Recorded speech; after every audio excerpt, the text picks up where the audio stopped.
What kind of trends do you see in eDiscovery? What kind of things would paralegals and other legal professionals, attorneys listening to, what do they need to be prepared for in the future? Well, I think we're starting to see a lot more corporations embracing the concept of eDiscovery, and they've explored the idea of investing into their own in-house litigation teams. They're bringing in the technology and the resources, so they're not necessarily relying as much on outside counsel to provide that type of service when they're facing litigation. Additionally, we're also seeing, and I think I've said this on numerous occasions in the last few minutes, the implementation of AI and advanced analytics much earlier inside of the eDiscovery phase for more cost-effective pricing models on the front end of things versus on this, tail end of it. We're also starting to see different pricing models, subscription-based pricing, where firms are able to leverage lower costs across all matters by establishing tiered pricing. And then they can actually even offer those fluctuating but lower cost across directly to the clients as they're generating invoices to their clients. So, for example, if any given month a law firm has a significant amount of data that they may be hosting across multiple matters that takes them into a lower tiered price, they can actually extend that direct to their client as long as that client understands that it is somewhat of a variable cost. But never before have we seen pricing models before where we were able to extend that off to clients that want to be direct billed. Additionally, as I mentioned earlier, from the forensic collection perspective, analysis of user apps, that has really, really increased significantly with Slack, WhatsApp, Teams, Zoom. People are using a variety of different platforms to communicate business-related discussion that can be relevant for collection and analysis.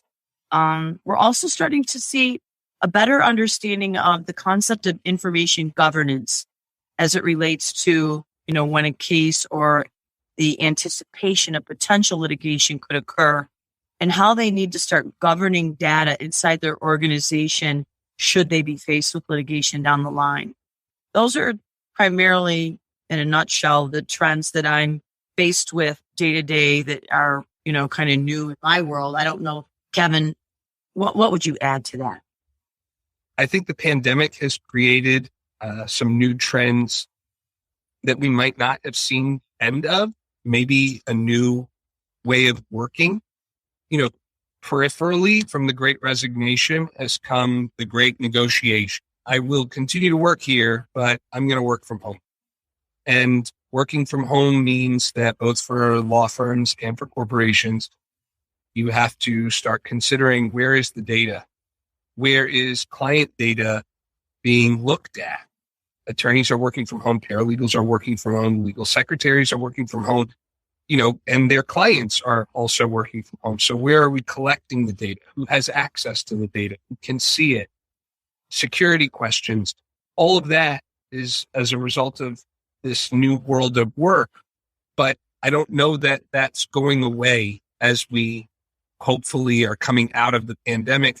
I think it might be just the new way we work, period. There's going to be a big segment of our workforce that works from home, and it'll be important to make your discovery and your cybersecurity and your information governance decisions with all of that.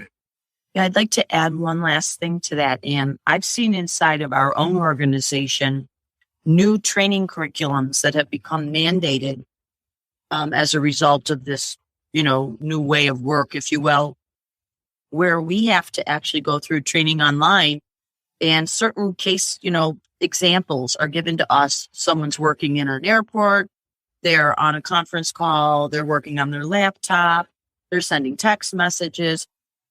They're testing us to see if we understand how much information is considered private or how are we governing the way in which we're communicating.